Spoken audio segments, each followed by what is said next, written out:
My name is Grace Miller, and I live in a small attic apartment above a red brick row house on Maple Street in Boston, Massachusetts.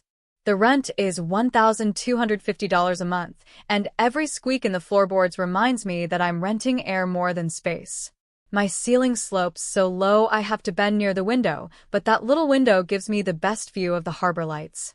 It's the kind of view that keeps you believing life might get better someday, even when the world keeps handing you bills instead of blessings. Most nights, after long shifts at the Harbor Light Diner, I study business law at my tiny desk wedged between the radiator and the window.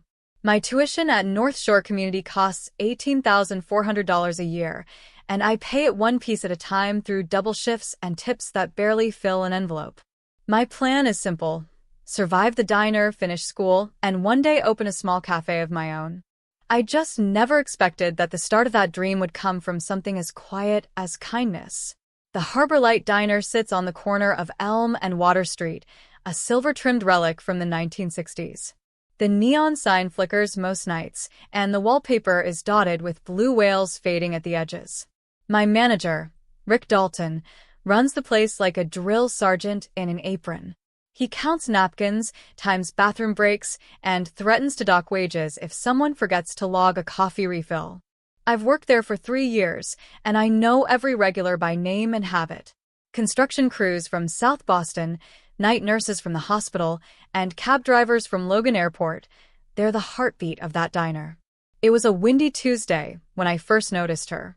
A small girl, maybe 8 or 9, in a yellow jacket with a broken zipper, sat alone in the corner booth.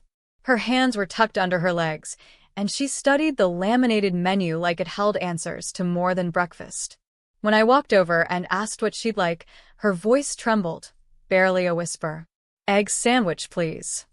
When I brought the order pad, she placed a pile of coins on the table, quarters, nickels, and one dull Canadian penny. She was short, maybe by $1 or more. I looked at her shoes, scuffed and thin at the toes, and my heart clenched. "It's fine, sweetheart," I said softly. "You can pay next time." She nodded without lifting her eyes. From then on, she came every few days. Always alone. Always short. I began writing her meals under my own name, covering the rest for my tips. Sometimes I slipped an apple or a cookie into a paper bag. She'd murmur, "Thank you," her small voice curling like steam above the counter. Her name, I learned one night, was Lily.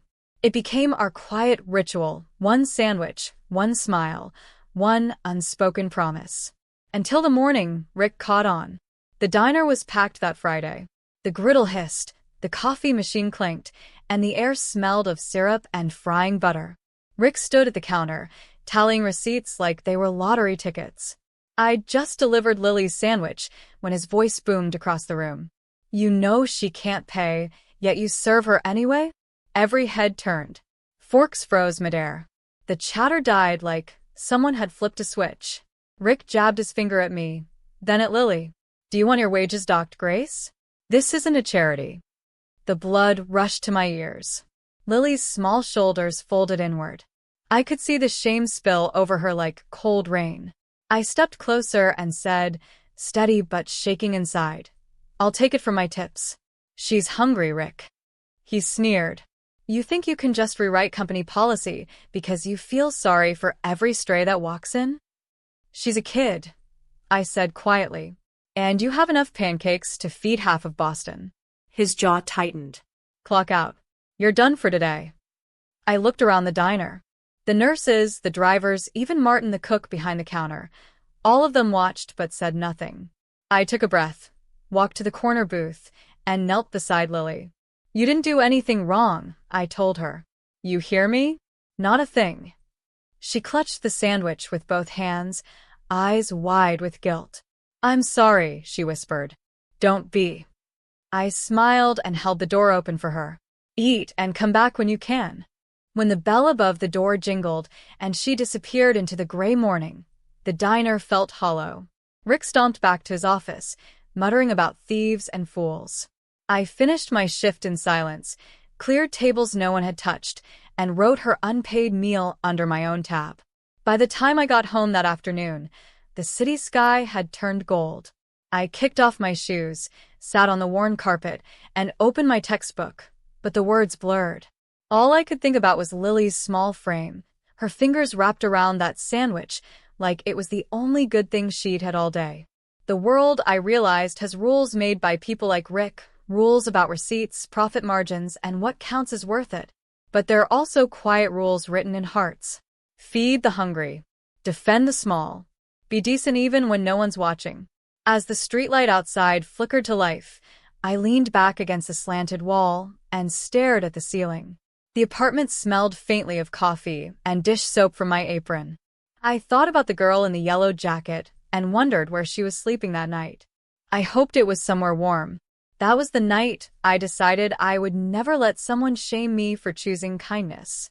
I didn't know it then, but that small act, the one that cost me a few tips and a shift, was about to change everything. Because sometimes the people we help without expecting anything in return are the very people who carry our names into rooms we'll never see. And sometimes, a sandwich can become the start of something that will outlast every rule in a diner's handbook. That night, Boston hummed below my window, unaware that a waitress with tired hands and a heart full of stubborn hope had just taken the first step toward a life she hadn't dared to imagine. Lily didn't come back for 3 long days.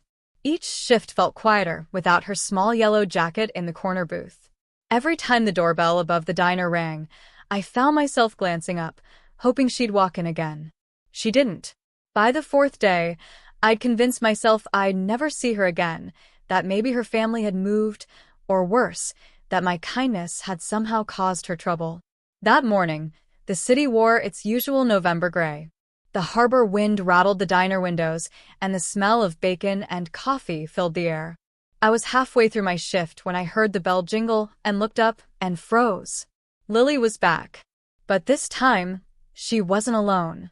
A tall man in a navy wool coat walked beside her, his hand resting protectively on her shoulder. His coat looked expensive, the kind that doesn't wrinkle even in the wind, but his eyes carried a heaviness that no price could hide. They sat together in the same corner booth Lily always chose, the one by the window with the cracked leather seat. I brought menus, though I could tell he wasn't there to eat. His eyes kept drifting toward her like he was making sure she wouldn't disappear. She ordered her usual egg sandwich. He ordered black coffee, but didn't touch it. I could feel Rick watching from behind the register, his gaze sharp as ever, but the air between the man and the girl felt too sacred to interrupt. When I slipped the check beneath the sugar caddy, the man finally spoke, his voice deep but soft. "Do you have a minute after your shift, Miss Miller?" He'd read my name tag. His tone was gentle but carried a kind of quiet authority that made me nod without thinking.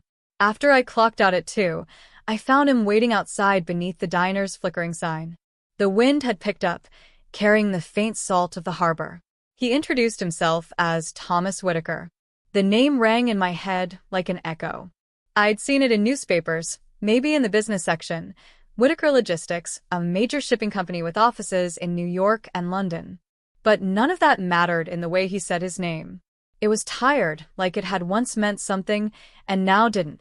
We walked a few steps down the sidewalk before he spoke again. "My wife, Emily, passed away in March," he said quietly. "Lily hasn't spoken much since. She asked to come here today.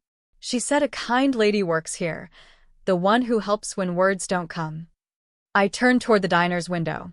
Inside, Lily was tracing the faded whales on the wallpaper with her finger, her lips forming the faintest smile.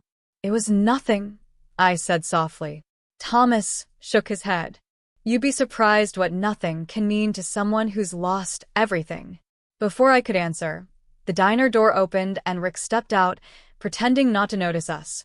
His posture stiffened when he saw Thomas, then he turned and walked quickly down the block, like the sidewalk itself had become too small for him. Thomas followed him with his eyes for a moment, then looked back at me. "He's your manager?" "Yes," I said. "He didn't like that I helped your daughter." Thomas nodded, his expression unreadable. "I noticed an envelope in the check," I said after a pause. "You didn't have to leave that." He smiled faintly. $10,000 isn't kindness. It's gratitude. You gave mine back to me." I was speechless. $10,000 for the staff Christmas fund, the note had said. Rick would probably claim the credit. But I didn't care. Lily's smile, her first one in weeks, had been worth more than any envelope. Thomas studied me for a moment, then asked, "What's your story, Miss Miller? You seem like someone who dreams past the edges of this diner." I hesitated but found myself telling him everything. About night school, my goal to finish my degree, my dream of opening a small cafe where no child would ever be turned away. I told him I already had a name written on the last page of my notebook, Lily's table. When I said it, his eyes softened. "What would it take?" he asked. I laughed nervously. "You mean money?" "A lot. Probably around $180,000 to start. Permits, renovations, a walk-in cooler, those things add up. And you'd need a cushion for the first few months just to survive. I've run the numbers." He nodded slowly, as though confirming something to himself. Then he said simply, "I'll fund it." I blinked. "You'll what?"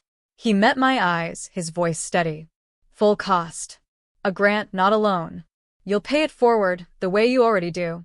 I can't fix what life took from Lily, but maybe we can build something new for both of you." It was too much to believe. I shook my head. I can't accept that." "You can," he said softly, "because grief needs somewhere to go, Miss Miller. And this is where mine wants to rest." I tried to find the right words, but all that came out was, "What do you want in return?" He smiled faintly. "Just one thing. Name it what you planned, and always keep one table by the window for a girl in a yellow jacket." We stood there on the Boston sidewalk, the harbor wind tugging at our coats. Then he reached out and shook my hand. His palm was cold, but his grip was warm and grounding. "My lawyer will contact you by Friday," he said. "There's a space on Salem Street with beautiful light. I think you'll like it." When he and Lily left, the bell above the diner door jingled one last time. I walked home that night, through streets glowing with the reflection of city lights and puddles, my thoughts spinning faster than my steps. In my attic room, I sat cross-legged on the floor, the same spot where I'd cried days earlier after Rick's humiliation. I opened my notebook, flipped to the last page, and rewrote the name carefully across the bottom, Lily's table. Then I began sketching numbers, costs, staff, supplies. The total came to just over $250,000. For the first time in years, that number didn't scare me, because kindness had found a way to return, with interest. Leases move on a clock of their own. By July, the paperwork was signed, and the Salem Street storefront was mine, $3, $900 a month for a slice of old Boston charm. The landlord, Mrs. Romano, was a kind woman in her 70s who wore pearls even to show a lease. She slid the brass keys across her kitchen table and said, "My husband always dreamed this space would smell like coffee and sugar again." Her words settled deep in me. The first time I walked inside, sunlight poured through the dusty front windows, catching floating motes in the air. The floor was hidden under layers of cracked vinyl, and the walls were yellowed with age. Still, I saw it, the bones of something good. My cafe. My future. Lily's table. The next morning, I met with a contractor to talk about renovations. The estimate made my chest tighten. $84,000, not including appliances. But I remembered Thomas Whitaker's quiet promise, a grant, not a loan. His lawyer had already wired the funds into a trust account set up for the business. It still didn't feel real. When Thomas and Lily visited that weekend, he stood in the doorway, hands in his coat pockets, studying the sunlight falling across the empty floor. "You can smell the sea from here," he said. "That's good. People will remember that." Lily ran her small hand across the window glass, tracing the outline of the future sign. "The door should be white," she said, serious and certain. "And there should be a bell that sounds happy." I smiled. "Then that's what we'll do." The following weeks blurred into a parade of paint cans, invoices, and city inspectors. I learned more about grease traps and permits than any night school course could ever teach me. The old vinyl floor came up in patches, revealing honey-colored maple boards beneath. It felt symbolic, something good waiting under years of neglect. Thomas visited every Sunday, sometimes with Lily alone. He never tried to control a single decision.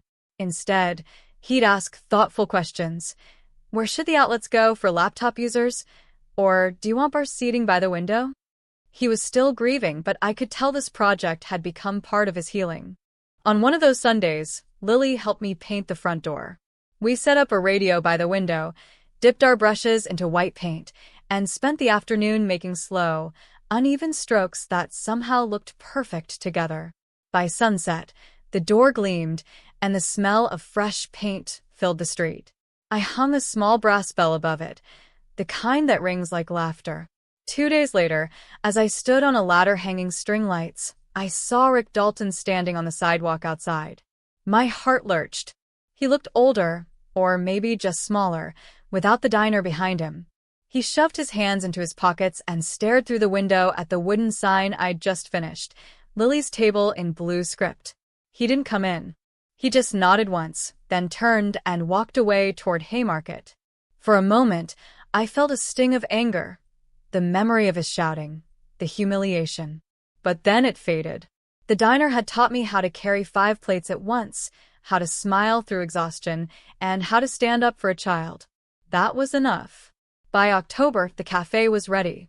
The soft hum of the espresso machine filled the air. The glass jars on the counter sparkled with lemon cookies, and the chalkboard menu hung proudly on the wall. Cappuccino, $4. Egg sandwich, $5. Soup of the day, $6. Underneath the menu, I wrote a promise in white chalk. If you're short today, tell us. No child will be turned away. Next to the register, I placed a small wooden box with a handwritten label, Community Pot. Within hours of opening, people began slipping folded bills inside. Some left notes, too. Here's $20 for a kid who needs a warm sandwich. I once ate free and never forgot. Pay it forward. Our first week's sales totaled $6,480. I almost cried when I counted the drawer. After paying staff, buying butter and coffee beans, and fixing a moody espresso gasket for $140, we had just enough left to keep the lights on. It wasn't profit yet, but it was life. That Friday, Thomas came by with Lily and set an envelope on the counter. A copy of the grant account statement, he said. The remaining funds are here, just in case the roof leaks or Boston throws you a hard winter. I smiled, grateful beyond words. As the weeks passed, Lily began to bloom in ways that felt like small miracles. She came every day after school to do her homework at the corner table by the window, the one with the best view of the white door. Sometimes she spoke in whispers. Sometimes she used her hands to describe things words couldn't. She told me her mother had loved blue dresses and lemon bars. So on Thursdays, we started baking lemon bars in her memory. She helped sift the sugar, her small fingers dusted white. I'd catch her smiling when the bell above the door rang. Once, she asked, "Why do people pay $4 for coffee when the beans cost less?" I smiled. Because the rest pays for the place that feels safe to drink it. Cost is what you pay to make something possible.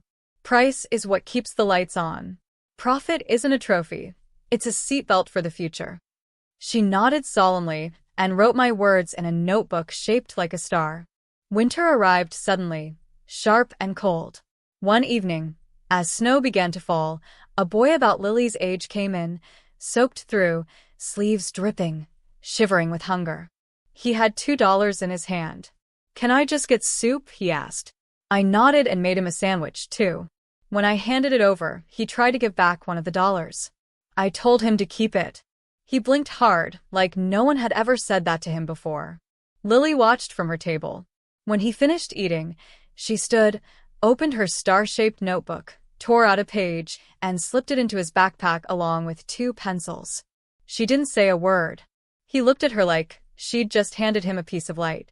When the doorbell jingled behind him and the snow swept in, I looked at her and smiled. "That," I said quietly, "is exactly what this place is for." And in that warm little cafe on Salem Street, under a white door and a laughing bell, I realized that Lily's Table had already become more than a dream. It was a home for small acts of kindness, one sandwich, one smile, one healed heart at a time. Spring came early that year, brushing Boston with soft winds and streets full of tulip colors. Every morning when I unlocked the white door of Lily's table, the bells sang like a promise fulfilled. The air inside smelled of espresso and warm bread, a scent that somehow carried both memory and hope. The little cafe that started with one small act of defiance had become a living, breathing part of the neighborhood. Business was steady, the kind of steady that pays bills on time and leaves room for laughter. The community pot overflowed almost daily, filled not just with folded bills but with handwritten notes, tiny stories from strangers. When I was 7, a waitress in Ohio bought me breakfast. Here's $10 for the next kid. Or, lost my job in Chicago. Ate here 3 times without paying. Back on my feet now. Thank you for being kind when no one else was.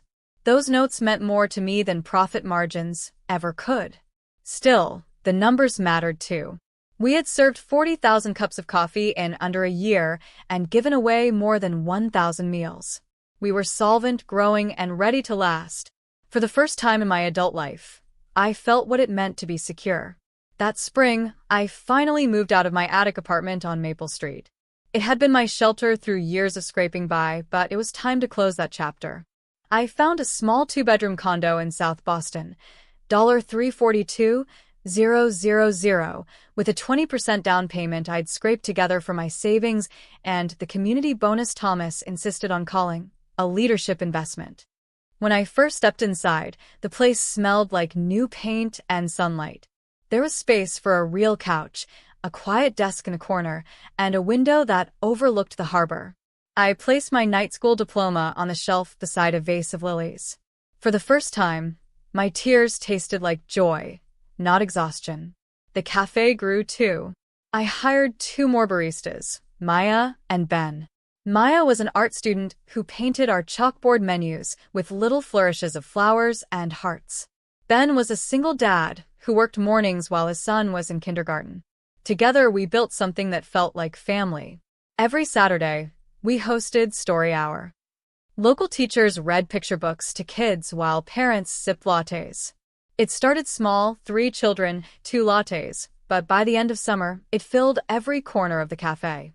Even Mrs. Romano, my landlord, came by with a tray of basil plants, saying, "Every good place needs green things growing." Thomas still visited, though less often. His company had settled into its rhythm again, and though grief never truly leaves, he had learned to live beside it. When he did stop by, he always sat at the corner table with Lily, drinking black coffee while she helped Maya frost cupcakes or arrange cookies in neat rows. One afternoon, as sunlight streamed through the window, he looked at me over the rim of his cup. "Grief doesn't end," he said. "It just changes shape." I nodded. "So does kindness." He smiled, and for a moment, the man who had once looked hollow seemed whole again. By October, the cafe turned 1. We decided to mark the anniversary not with balloons or press, but with something we called quiet thanks. No speeches, no plaques, just people. Those who had put money in the community pot shared soup with those who had once taken from it. A nurse from Mass General brought children's books. A cab driver left a folded $100 bill and a note. "This place kept me human through a hard winter." The bell above the door rang all evening as neighbors came and went, their laughter filling the air. I stood behind the counter, watching faces blur together, the generous, the grateful, the once forgotten. And then, just after 7, I looked up and froze. Rick Dalton stood in the doorway. His hair was grayer now, his coat newer, but his eyes were the same sharp blue that had once cut through me across a crowded diner. He hesitated before stepping inside, his hands tucked deep in his pockets, like a man carrying something heavy. He ordered a black coffee. I poured it without a word and slid it across the counter. For a long moment he said nothing. Then, quietly, he began, "I was wrong." His voice trembled, but he kept going. "About that day. About you. About that kid." He took a shaky breath. I wanted order more than I wanted to be good. He pulled a folded bill from his wallet, $50, and dropped it into the community pot. The sound of it landing in the box was soft, but it felt like thunder in my chest. Before I could reply, he nodded once and walked out. I stood there frozen until I felt a small tug on my sleeve. Lily was beside me, watching the door swing shut. She reached for the sugar shaker and dusted the lemon bars with careful hands. Then, for the first time, she rang the bell above the counter with her forearm, the way our staff did when something good happened. The sound rippled through the cafe, bright, joyful, alive. People clapped without knowing why. It wasn't for anyone in particular. It was for everything that kindness had mended. That night, after the lights were off and the chairs were stacked, I locked the white door and walked home through the soft rain. Boston smelled of bread and springtime. My coat was damp, but I felt lighter than I ever had. At home, I placed a framed photograph on my desk, Lily's table on opening day. In the photo, I stood beside a little girl in a yellow jacket, both of us smiling in front of a door we'd painted together. Below it, I slipped a small index card with words I'd written just for us. Kindness is not a headline. It's a habit. The next morning, a child came in with wet sleeves and no money. I made her a sandwich anyway. Lily, now confident and bright, slipped a pencil and a small notebook into the girl's backpack before she left. The bell laughed as the door swung open and the morning light spilled in. I thought of that first day at the diner, the shouting, the humiliation, the small girl with coins on the counter, and how far we'd come since. Quiet acts of goodness don't make the news, but they build worlds. They save hearts. They change people. I know because one changed mine. And now, together, we're changing our corner of Boston, one sandwich, one story, one act of grace at a time.